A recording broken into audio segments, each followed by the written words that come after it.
Bismillahirrahmanirrahim. Assalamualaikum warahmatullahi wabarakatuh. Alhamdulillahilladzi arsala rasulahu bil huda wa dinil haqq liyudhhirahu 'alad dini kullih wa kafa billahi shahida wa asyhadu an la ilaha illallah wahdahu la syarika lah wa asyhadu anna Muhammadan 'abduhu wa rasuluhu sallallahu alaihi wa ala alihi wa ashabihi ومن تبعهم بإحسان إلى يوم الدين وسلم تسليما كثيرا أما بعد. Hadirin jamaah salat maghrib yang berbahagia, semoga senantiasa dirahmati dan diberkahi oleh Allah Subhanahu wa taala. Kita lanjutkan kembali faedah ilmu yang kita ambil dari kitab Al-Wadih fi Fiqhil Kitab was Sunnah, penjelasan tentang fikih kitab dan sunnah yang ditulis oleh Fadilatul Syekh Dr. Muhammad Badi' Musa Hafizahullah Ta'ala, masih bersama dengan pembahasan dari Kitabus Shalah dan masih terkait dengan pengurusan jenazah, dan masih bersama pembahasan terakhir yaitu ma yuhramu 'indal kubur, apa yang diharamkan dilakukan di kuburan. Sudah kita lewati beberapa poin. Yang pertama dikatakan qasdus safari ilaiha, menyengaja untuk safar dalam rangka ziarah kubur, yaitu tujuannya ziarah kubur tetapi dengan safar. Yang kedua, adzabhu liwajhillahi ta'ala indal kubur, yaitu menyembelih hewan walaupun ikhlas karena Allah, tapi ketika menyembelihnya di kuburan maka menjadi tidak diperbolehkan. Yang ketiga, berdoa kepada mayit dan minta tolong kepadanya atau menyampaikan hajat kepadanya. Kemudian pada kesempatan ini kita lanjutkan masuki poin yang keempat. Dia katakan apa yang diharamkan adalah as-salatu ilal kubur awis salatu indaha awil julus alaiha. Salat menghadap kuburan. Itu kuburan berada di arah kiblat orang yang salat. Atau salat di samping kuburan. Yang maksud dengan salat di sini adalah salat yang kita kenal, bukan salat jenazah. Kalau salat jenazah beda lagi. Atau duduk-duduk di atas kuburan. Hal ini sebagaimana kata beliau diriwayatkan dari hadis Abi Murthid Al-Ghanawi radhiyallahu ta'ala anhu, beliau mengatakan sami'tu Rasulullah sallallahu alaihi wasallam yaqul la tusallu ilal kubur wa la tajlisu 'alaiha. Janganlah kalian salat menghadap kuburan dan jangan juga duduk di atasnya. Hadis ini larangan dengan jelas dua perkara, yaitu salat menghadap kuburan dan duduk di atas kuburan. Salat itu ibadah yang kita kenal. Demikian juga dengan duduk, perbuatan yang kita kenal. Apabila kita salat kemudian di arah kiblat adalah kuburan, maka ulama sepakat ini tidak diperbolehkan. Kecuali dijelaskan oleh mereka apabila antara tempat orang yang salat dengan kuburan ada pembatas. Apakah itu pagar lahan masjid atau lahan kuburan yang memisahkan antara masjid dengan kuburan, atau jalan. Adapun apabila kuburan berada tepat di balik tembok tempat kita salat, maka umumnya ulama mengatakan yang demikian masuk dalam hadis ini. Karena lafaz ilal kubur, kepada kuburan, itu menghadap kuburan, umum. Dan makna umum dalam ilmu ushul fikih adalah mencakup segala sesuatu yang terkandung di dalamnya. Kecuali apabila ada kata-kata yang mengeluarkan keumuman tersebut menjadi khusus. Bila tidak ada, maka kembali kepada makna asalnya, itu umum. Maka larangan ini sifatnya umum, maka mencakup semuanya. Kemudian yang kedua, duduk di atasnya, baik duduk dengan langsung atau secara tidak langsung dengan menggunakan alat. Maka masuk ke dalamnya bila di atas adalah atau di bawahnya adalah kuburan. Beliau katakan fala yajuzu an tattakhidal qubura qiblatan fa yusalli 'alaiha. Maka tidak diperkenankan salat menjadikan kuburan sebagai kiblat. Kemudian salat menghadapnya. Au yusalli 'indaha atau salat di sampingnya kuburan. Salat di sampingnya kuburan. Fa yu'addi dzalika ila ibadati man fiha, karena ini akan menghantarkan kepada peribadahan kepada manusia yang dikuburkan di dalamnya. Kama fa'al Yahud wa Nasara, sebagaimana yang dilakukan oleh orang Yahudi dan Nasrani. Hal ini sebagaimana istri beliau, yaitu Ummu Salamah radhiyallahu anha, menceritakan kepada beliau beberapa hari sebelum beliau wafat. Pengalamannya ketika hijrah ke Habasyah bersama suaminya sebelumnya, yaitu Abu Salamah radhiyallahu anhu yang gugur di Uhud. Menyampaikan masuk ke tempat ibadahnya orang-orang Nasrani di Habasyah dan mendapati di sana patung-patung dan gambar-gambar orang alim.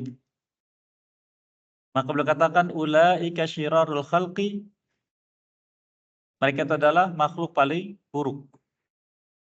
Idza mata fihim nabiyyun aw rajulun salih banau ala qabriha masjidan. Apabila meninggal dunia seorang nabi atau orang saleh, maka mereka akan membangun di atas kuburannya sebuah masjid. Yang menyampaikan inilah Nabi SAW. Sehingga di sini tidak diperkenankan untuk sholat di masjid yang dibangun di atas kuburan berdasarkan hadis ini. Kemudian hadis yang kedua beliau katakan an Abi Sa'id Al-Khudri radhiyallahu anhu qala. Beliau mengatakan qala Rasulullah SAW, al-ardu kulluha masjidun illal maqbarah wal hammam. Rawahu Abu Dawud bisnadin sahih. Bumi ini semuanya adalah masjid, yaitu bisa untuk salat, kecuali kuburan dan hammam. Hammam itu tempat yang digunakan untuk mandi. Atau kalau kita sekarang kamar mandi. Kalau zaman beliau dulu hammam itu tempat yang dikhususkan untuk mandi atau pemandian umum. Di hadis yang disebutkan wa ju'ilat liyal ardu masjidan wa tahura. Allah menjadikan untukku, berarti juga untuk umat beliau, bumi ini sebagai masjid dan alat untuk bersuci. Maknanya kata ulama, dimanapun kita mendapati waktu sholat dan tidak mendapati bangunan masjid, maka dimanapun sholat di muka bumi, maka bumi ini masjid untuknya. Itu tempat untuk sholat. Kecuali dua tempat tadi, kalau itu kuburan atau tempat pemandian. Kemudian tahura, alat untuk bersuci, yaitu selain air. Bila kita suatu saat tidak mendapati air, maka menggantinya dengan apa yang ada di muka bumi, yaitu dengan tayammum, dan sudah kita lewati pembahasannya. Yang kelima kata beliau, yang tidak diperbolehkan terkait dengan kuburan adalah bina'ul masajid 'alaiha. Membangun masjid di atas kuburan. Yang tadi sudah disinggung di hadis Ummi Salamah radhiyallahu anha. Fala yajuzu ta'zimul quburi bibina'iha, maka tidak diperkenankan memuliakan kuburan dengan membangun bangunan di atasnya. Wa bina'il maqamat wal masyahid wal qubab, atau membangun maqamat. Ya, kalau maqamat kalau bahasa kita yaitu tempat singgah. Kalau di kita apa namanya? Petilasan, tempat singgah. Atau masyahid, monumen-monumen untuk mengenang sejarah terkait dengan kuburan ini. Wal kubab, dan kubah-kubah yang bisa di atas masjid. Nah, ini disebutkan oleh beliau di sini kan disebut dalam hadis Nabi SAW dan dilakukan oleh manusia setelah wafatnya Nabi Sallallahu Alaihi Wasallam. Waja'ala fil masajid, lalu diletakkan itu di masjid-masjid, au ja'al masajid indaha, atau masjid dibangun di atasnya. Fa inna dzalika dzari'atun ila ta'zimi man fiha. Karena ini akan menjadi sarana yang menghantarkan untuk mengagungkan orang yang dikuburkan, wa ibadatuhu min dunillahi ta'ala, dan peribadahan kepadanya selain daripada Allah. Kata sebagian ulama, walaupun hal itu tidak terjadi, tapi itulah sudah terjadi di masa lalu. Di masa lalu diantaranya adalah Yahudi, Nasrani, dan orang-orang kafir Quraisy dahulu. Sedangkan Islam datang bukan hanya dengan perintah, tapi juga dengan larangan, sesuatu yang nyata keburukannya terjadi di masa lalu. Maka ada kaidah namanya saddud dzari'ah, yaitu memangkas segala sebab yang mengantarkan kepada penyimpangan. Dipangkas, yaitu dengan dilarang. Contohnya sebutkan di surat An-Nur tentang zina, wala taqrabuz zina. Jangankan dekati zina, maka segala sarana yang mengantarkan kepada zina dipangkas agar tidak terperosok ke dalam zina. Karena segala sesuatu dengan sebabnya, maka sebabnya dipangkas, termasuk dalam masalah ini. Kemudian beliau menyebutkan hadisnya an Aisyah radhiyallahu anha wa Abdullah ibn Abbas radhiyallahu anhuma qala, keduanya mengatakan, lamma nazala bi Rasulullah SAW tafiqa yatruhu khamisatan lahu ala wajhihi. Ketika masa najah, yaitu saat-saat menjelang wafatnya beliau, maka Nabi SAW menarik selimutnya menutupi wajahnya. Jadi beliau ketika beberapa saat sebelum wafat pernah terjadi kejadian sesuatu yang beliau alami sampai beliau menarik selimutnya menutupi wajahnya. Fadaktamma biha kasyafa an wajhihi. Kemudian ketika beliau sudah nyaman, maka beliau membuka wajahnya. Faqala wa huwa kadzalika, sambil berkata dan beliau menyingkap wajahnya, la'natullah 'alal yahudi wan nasara ittakhadhu qubur anbiya'ihim masajida. Allah melaknat Yahudi dan Nasrani yang telah menjadikan kubur-kubur para nabi mereka sebagai masjid-masjid. Ini umum. Dan apa yang terjadi pada mereka agar tidak terjadi pada muslimin, maka dipangkas, dilarang. Walaupun beralasan kan kita sudah paham, kita tidak akan melakukannya. Maka mereka juga dari awalnya begitu. Bahkan Allah Azza wa Jalla menyebutkan di surat Al-Kahfi tentang kejadian itu. Allah Azza wa Jalla menyebutkan ketika para pemuda yang bersembunyi di gua dan dicari oleh penguasa tidak ketemu sampai ratusan tahun berikutnya, mereka dihidupkan lagi. Kemudian terjadi kisah, lalu mereka kembali ke gua dan diwafatkan oleh Allah Azza wa Jalla. Kemudian dicari oleh penduduk kota, karena inilah berita yang dulu pernah mereka dapati. Kemudian ketika mereka menemukan gua tersebut, maka mereka pun berdebat, apa yang kita lakukan dengan gua ini? Ya. Maka di antara mereka Allah sebutkan di surat Al-Kahfi ayat 21, ya. Faqalu ibnu alaihim bunyana. Mereka berkata, bangunlah di atas mereka bangunan. Yang lain mengatakan, qala alladzina ghalabu ala amrihim lanattakhidanna alaihim masjida. Mereka yang kemudian memiliki kekuasaan dalam urusan menetapkan kami akan bangun di atas mereka masjid. Nah ini kebiasaan Bani Israel dahulu. Kami akan bangun di atas tempat mereka sebuah masjid. Karena mereka dianggap wali Allah, orang-orang saleh. Ketika meninggal dunia dan dijumpai tempatnya, maka mereka menetapkan seperti itu. Disebutkan ayat ini bukan berarti boleh. Tapi Allah menjelaskan bahwa itulah kebiasaan mereka, orang-orang Yahudi dan Nasrani atau Bani Israel. Sehingga Islam memangkasnya agar tidak terjadi seperti yang terjadi pada mereka.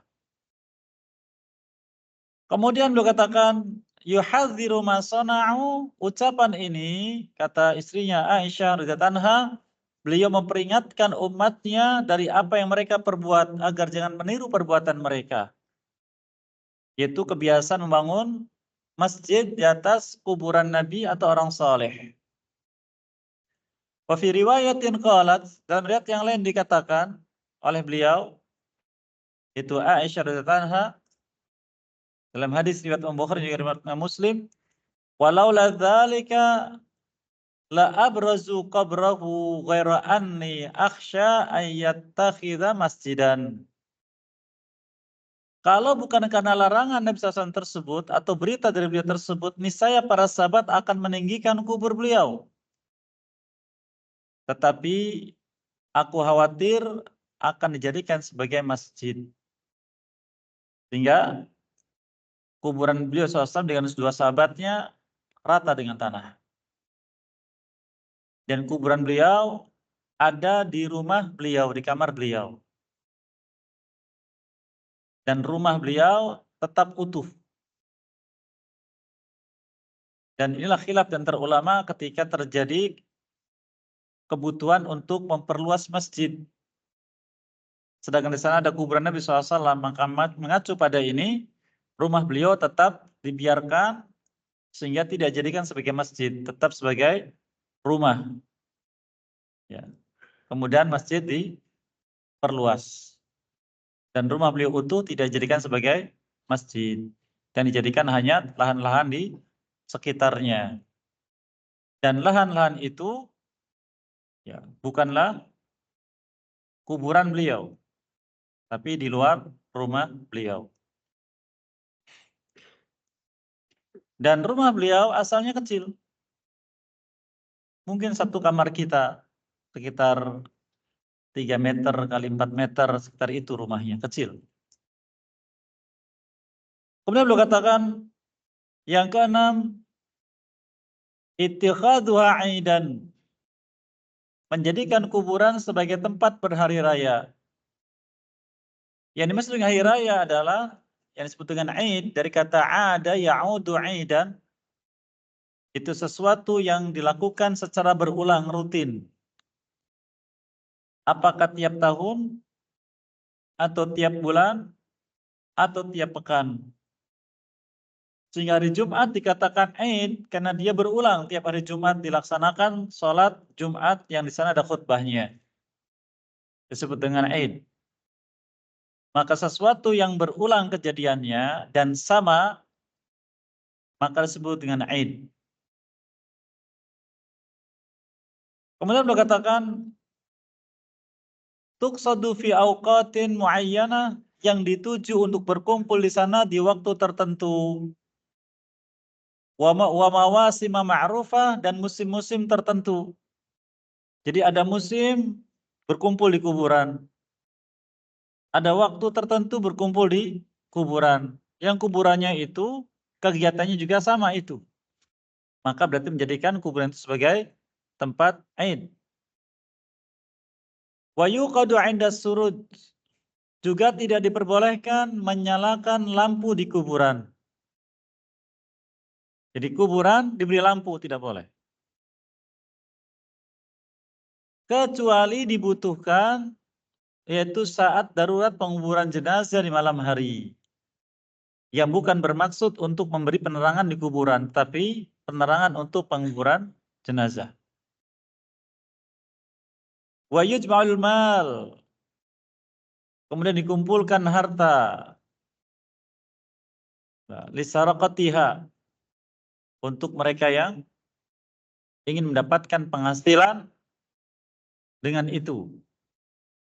Jadi kata sebagian ulama, kuburan-kuburan diagungkan, dimuliakan, dijadikan sebagai tempat id, diantaranya adalah sarana untuk mengumpulkan harta. Maka beliau mengatakan di sini mereka itu tergolong sariqah. Wa yu'addi 'indaha taqus aw sya'air wa ibadat, kemudian ditunaikan di tempat-tempat tersebut, yaitu kuburan-kuburan ini, kegiatan-kegiatan ibadah khusus yang tidak diamalkan di tempat lain. Jadi ada kegiatan khusus tempat tersebut, amalan yang tertentu, ibadah tertentu.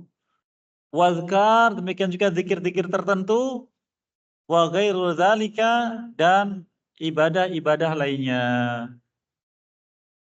Bahkan dijadikan sebagai tempat i'tikaf.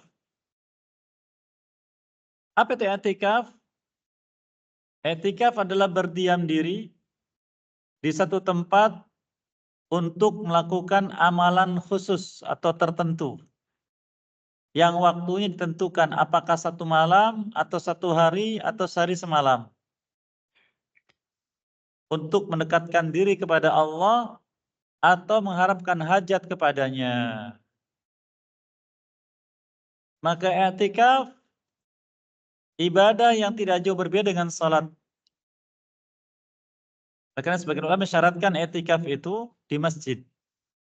Dan disebutkan di surat Al-Baqarah tentang siyam, wa antum aakifuna fil masajid, dan kalian melakukan i'tikaf di masjid-masjid. Maka i'tikaf berdiam diri untuk mengkhususkan ibadah kepada Allah, tempatnya adalah masjid. Di luar masjid maka tidak diizinkan. Dan i'tikaf ini ibadah yang dilakukan oleh setiap kaum. Sehingga apabila kita cermati setiap ajaran agama ada ibadah namanya i'tikaf. Itu berdiam diri satu tempat melakukan amalan tertentu. Kalau mungkin kita lihat ajaran terdahulu ada namanya apa itu? Bertapa, semedi, ada meditasi. Itu i'tikaf. Berdiam diri satu tempat dengan amalan tertentu. Waktunya juga ditentukan, tempatnya ditentukan. Maka karena i'tikaf ini ibadah yang ada pada setiap kaum dan setiap keyakinan, Allah mengkhususkan dan menjelaskan tentang aturannya. Dan kuburan bukan tempat untuk itu.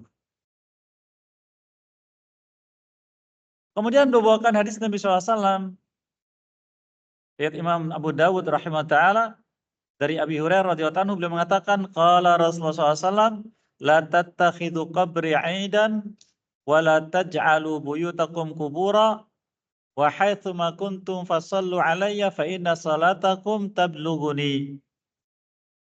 Jangan kalian jadikan kuburanku sebagai tempat aid.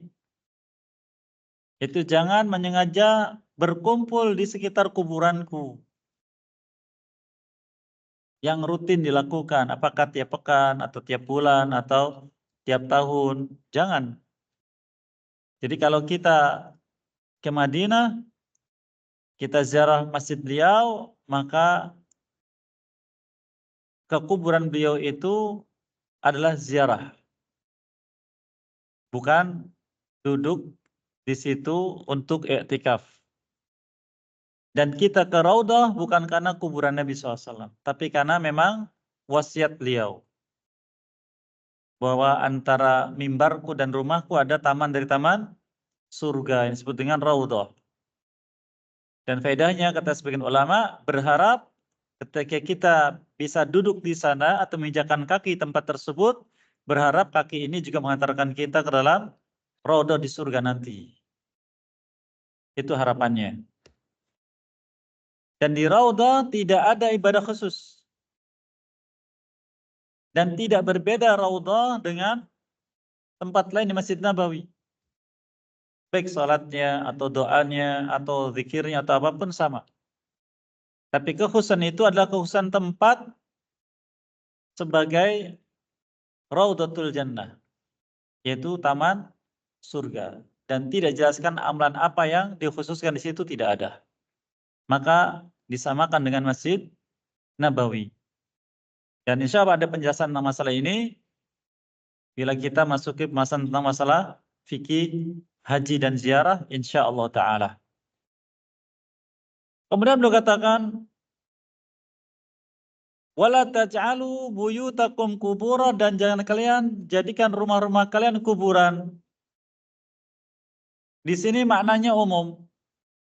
Yang kita dapati dari makna lafaz, jangan jadikan rumah kalian kuburan, itu jangan menguburkan mayit di rumah. Sehingga rumah menjadi kuburan. Namun umumnya ulama memahami makna ini bukan demikian. Kata mereka, wala taj'alu buyutakum kubura, jangan kalian jadikan rumah kalian kuburan. Dijelaskan hadis yang lain, yaitu iqra'u fiha al-Baqarah. Bacalah di rumah kalian surat Al-Baqarah. Karena itu dapat menolak sihir. Di hadis lain, anjuran beliau untuk salat di rumah. Sallu fi buyutikum lil maktubah. Salatlah kalian di rumah-rumah kalian kecuali yang wajib. Di hadis yang sebutkan, afdalu salati ahadikum salatu fi baitihi illal maktubah. Salat terbaik dari salah seorang kalian adalah salat yang di rumahnya, kecuali yang wajib. Maka difahami dari hadis-hadis tadi bahwa kuburan itu bukan tempat salat karena ada larangan khusus tadi. Maka jangan jadikan rumah kosong dari ibadah. Kosong dari salat, kosong dari baca Quran, kosong dari zikir.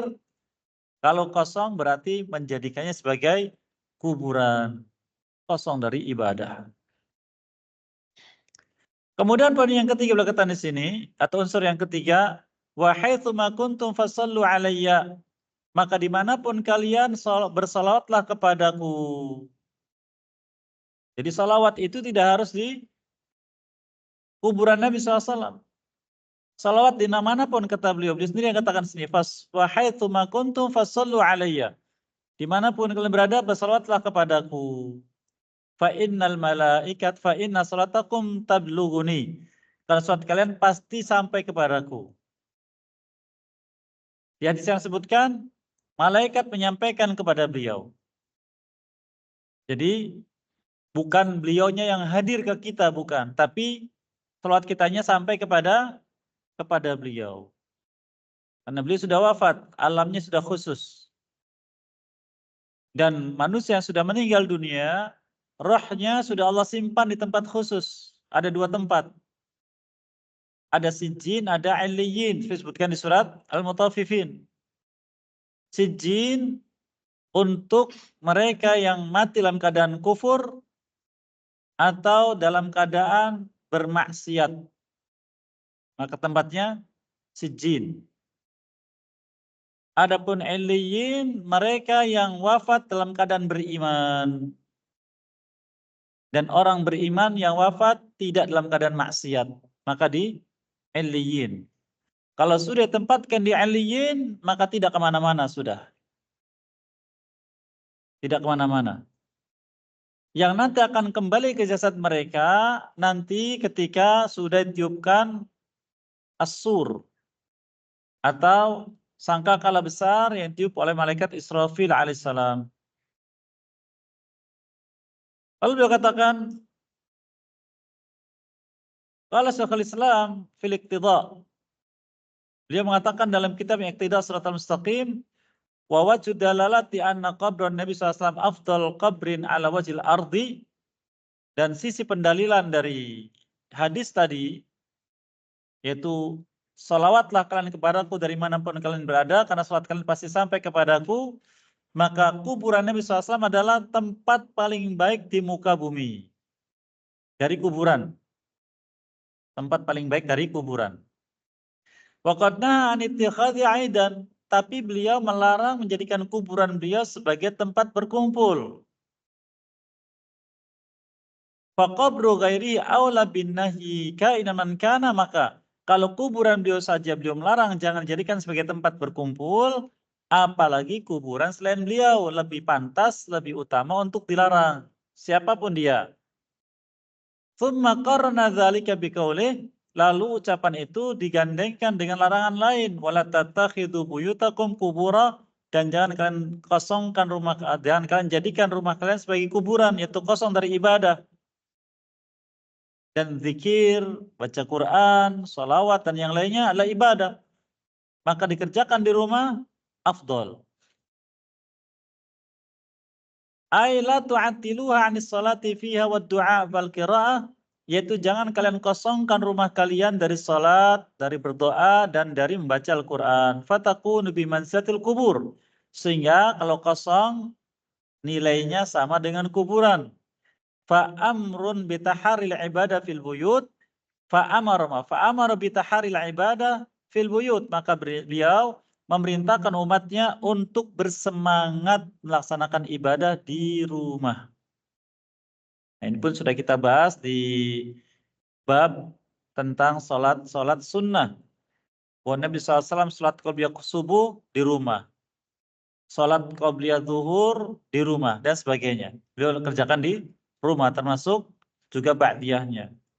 Jadi usahakan sholat sunnah di rumah. Apa hikmahnya? Yang pertama, mengikuti kebiasaan Nabi SAW. Di sholat di rumah, sholat sunnahnya.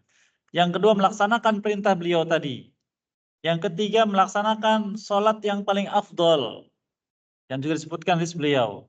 Yang keempat, sholat di rumah jauh dari pandangan manusia sehingga dekat dengan ikhlas. Dan kita ini sangat butuh dengan ibadah yang ikhlas walaupun sedikit. Sehingga dikatakan sebagian ulama, idza kana lil 'abdi ibadatun minal ibadat yukhlisu fiha walau syai'un qalil, fahuwa sababun najati 'indallah. Kalau seseorang punya sedikit ibadah yang ikhlas, itu akan menjadi sebab keselamatannya nanti di sisi Allah Azza wa Jalla. Kalau kita sholat jamaah di sini, walaupun wajib, menurut pendapat yang sahih insyaallah, kita melaksanakan ibadah senang, tapi tidak aman dari riya. Karena fulan melihat, dan kita tidak tahu apakah itu riya atau tidak. Dan akan kita lihat nilainya di akhirat. Tapi ketika ibadah di rumah, tidak seorang pun melihat, maka dekat dengan ikhlas.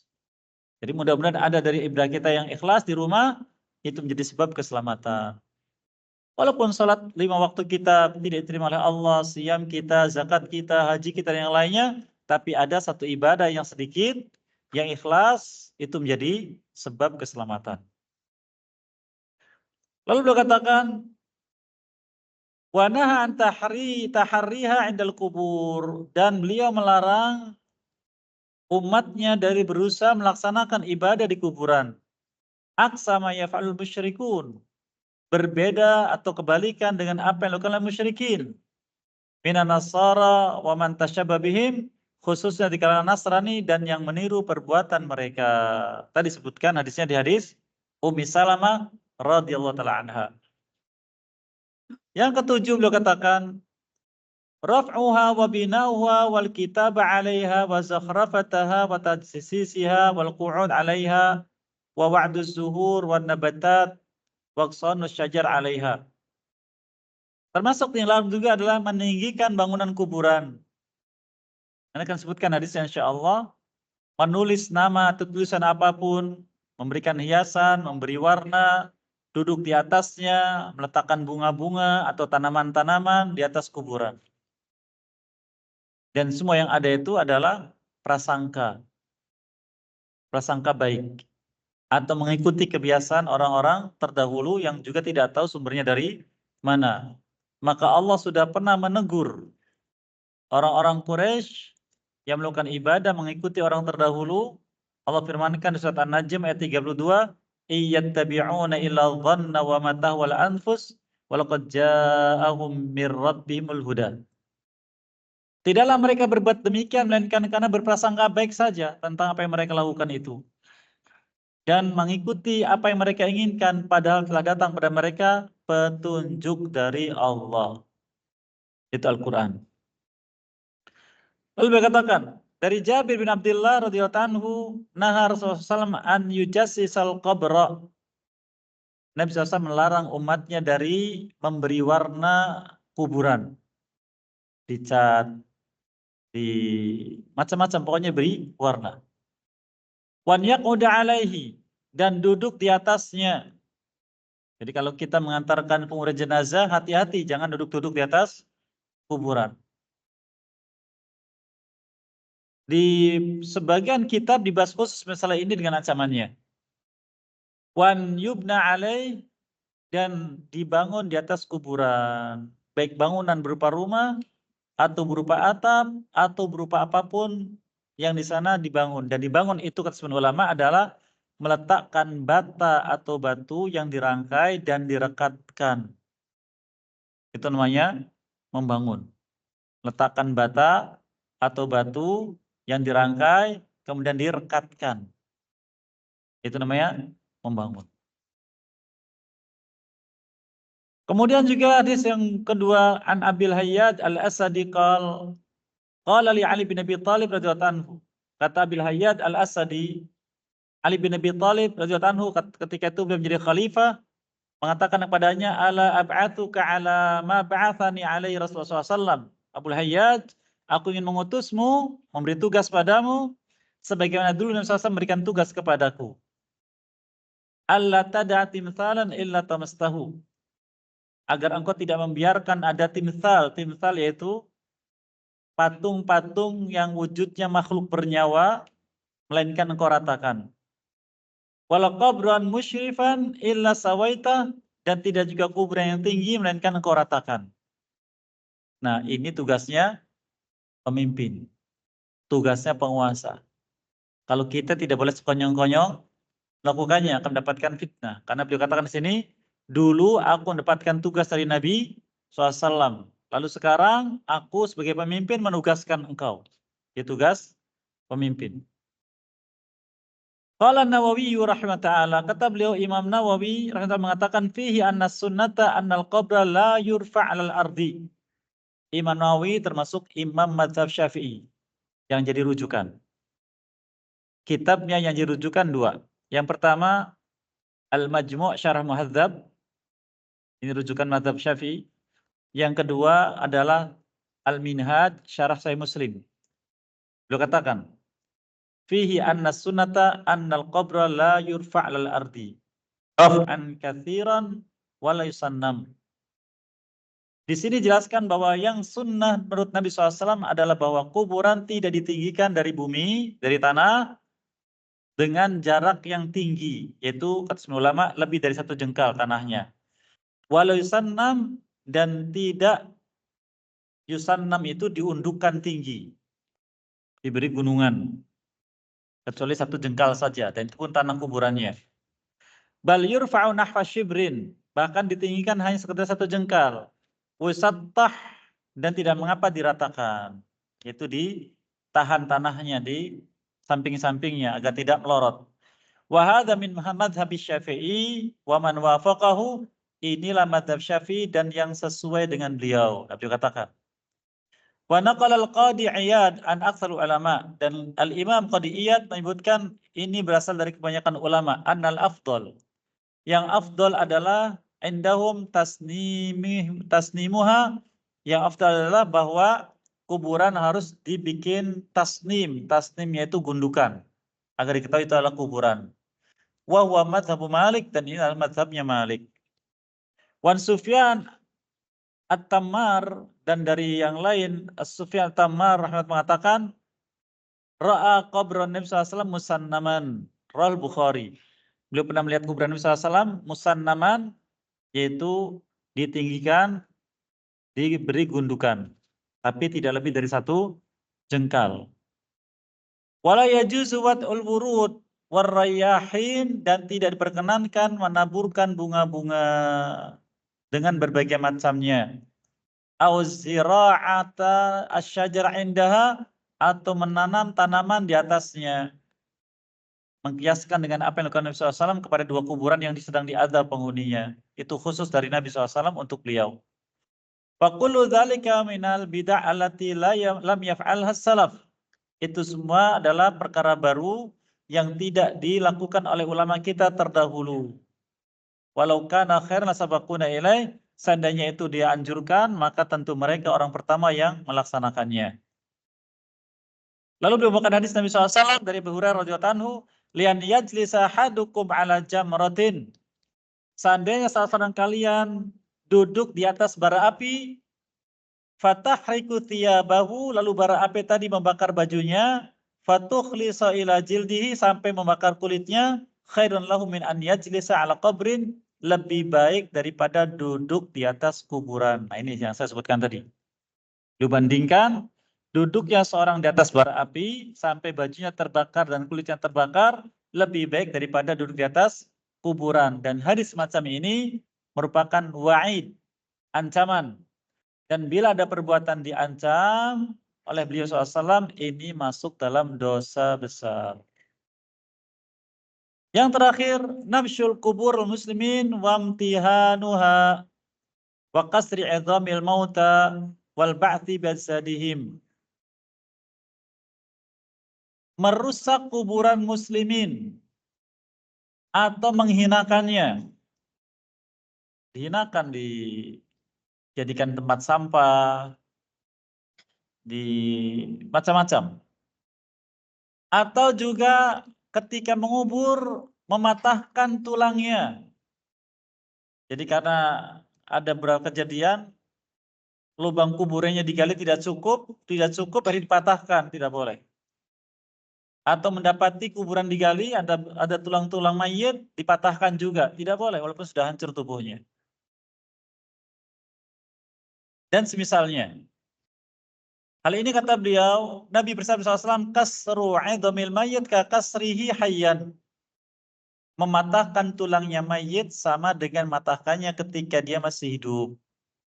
Jadi walaupun tinggal tulang belulang, tetap dimuliakan. Kalau itu jasadnya seorang muslim. Karena dia mulia, hidup dan matinya.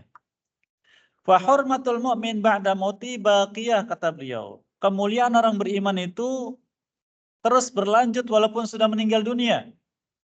Kama kanat fi hayati, sebagaimana ketika dia masih hidup.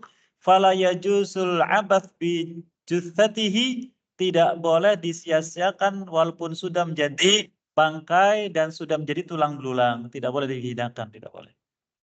Au naqti ba'da adaihi wa sarakatiha, atau mengambil bagian tubuhnya. Ini sebagian fatwa ulama menyebutkan tidak boleh ketika orang muslim itu mati lalu diambil bagian tubuhnya, jadikan sebagai donor, tidak boleh. Fatwa ulama banyak begitu, diambil matanya, diambil jantungnya, diambil hatinya.